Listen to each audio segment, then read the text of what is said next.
The UK has installed around 22 gigawatts of solar power. That's spread across nearly 2 million installations. At first glance, that sounds impressive. But here's what most people don't realize. Only about 6% of UK homes actually have solar panels. That's roughly 1.6 to 1.8 million homes out of a total of 28.6 million.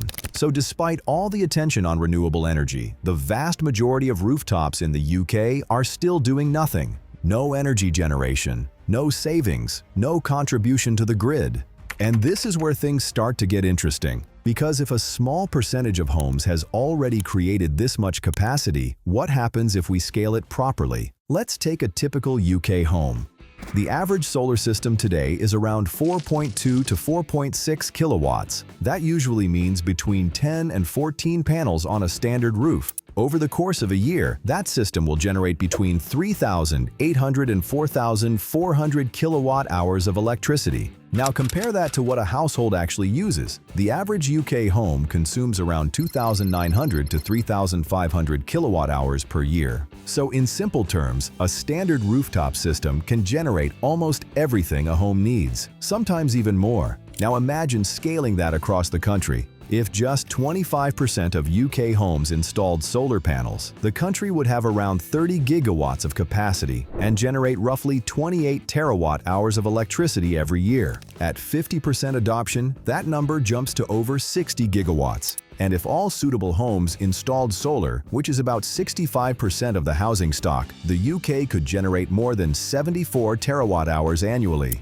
That's about 23% of the country's total electricity demand. And it doesn't stop there. If you include warehouses, commercial buildings, and large car parks, the UK could reach more than 117 gigawatts of solar capacity. That would be enough to power over a third of the entire country. So the potential is clearly there. The rooftops exist, the technology works, so why hasn't this already happened? Most people assume the issue is simple. They think the UK just doesn't get enough sunlight. But that's not actually true. The UK receives similar levels of solar energy to Germany, and Germany has installed over 80 gigawatts of solar capacity. So the issue is not the amount of sunlight, it's something more subtle. It's when that sunlight arrives. In the UK, solar energy is highly seasonal. A panel in summer might produce around 119 kilowatt hours in May, but in winter, that can drop to just 29 kilowatt hours in December. That is a 4 times difference. And here's the real problem. Winter is exactly when the UK needs the most energy. Heating, lighting, and longer nights all push demand higher. So even if every house had solar panels, there would still be a significant energy gap during the winter months. That is the real limitation of solar in the UK. Not the lack of sunlight, but the mismatch between when energy is produced and when it is needed. There is another problem that most people never see: the electricity grid itself. The UK's grid was originally designed for a completely different world. A world where electricity flows in one direction, from large power stations straight to homes and businesses. But rooftop solar changes that completely. Now millions of homes are generating electricity at the same time. And in many cases, they are pushing that energy back into the grid. The system was never designed to handle that kind of behavior. This has already started to cause serious bottlenecks. At one point, more than 3.5 gigawatts of renewable projects were stuck waiting to connect. Some developers were even given connection dates as late as 2037. That is how strained the system has become.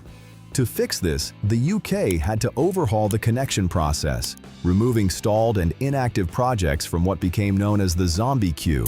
But even with these changes, the grid remains one of the biggest barriers to scaling solar across the country. Because generating electricity is no longer the main challenge. The real challenge is figuring out how to move it, store it, and use it efficiently.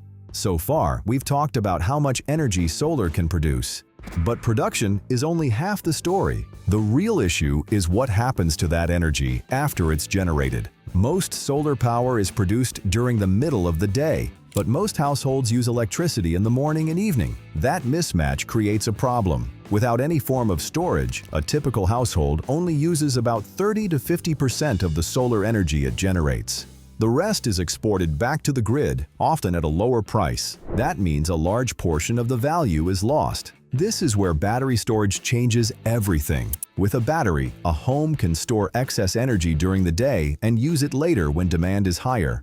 At night, in the evening, during peak pricing periods, battery costs have fallen significantly in recent years. Adding a battery to a new system now costs roughly between £1,000 and £1,500. As a result, more households are choosing to install them alongside solar panels, because once you add storage, solar stops being just a daytime solution. It becomes a full-day energy system.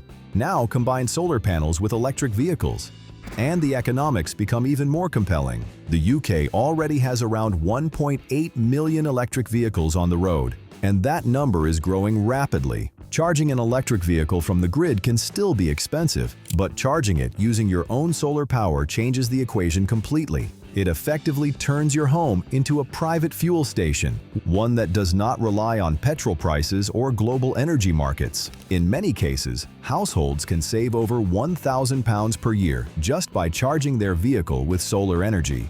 This is where solar stops being just an environmental decision. It becomes a financial strategy, a way to take control of long-term energy costs. At this point, you might be wondering why the UK is still behind. Because compared to other countries, adoption is relatively low.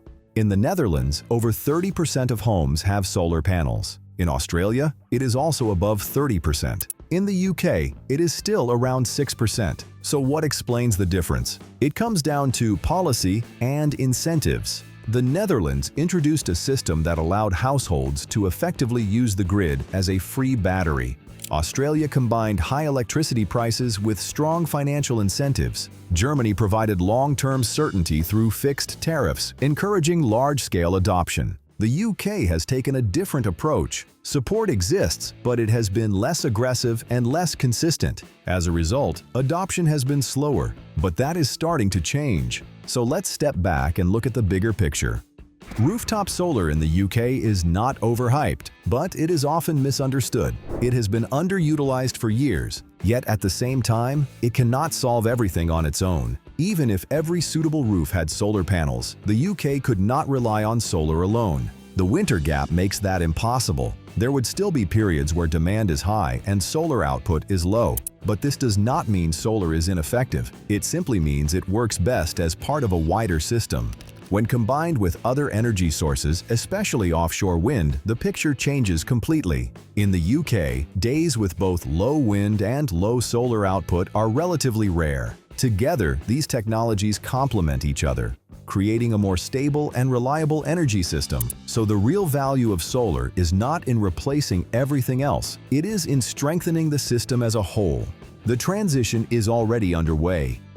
New homes are increasingly being built with solar panels included as standard. This is adding hundreds of thousands of solar-powered homes over time. At the same time, battery adoption is rising. Electric vehicles are becoming more common, and smart energy systems are beginning to connect everything together. One of the most important developments is something called a virtual power plant. This is where thousands of homes, each with solar panels and batteries, are linked together and managed as a single system. Instead of acting individually, they work collectively, storing energy when supply is high, releasing it when demand increases, supporting the grid in real time. In the UK, hundreds of thousands of homes are already part of these systems, turning ordinary rooftops into a coordinated national asset. And this leads to a final thought. The UK is sitting on one of the largest untapped energy resources in Europe. It's rooftops. We have already installed 22 gigawatts of solar capacity, but the real potential is far greater. Over 100 gigawatts when fully developed. The challenge is no longer whether solar works. It clearly does.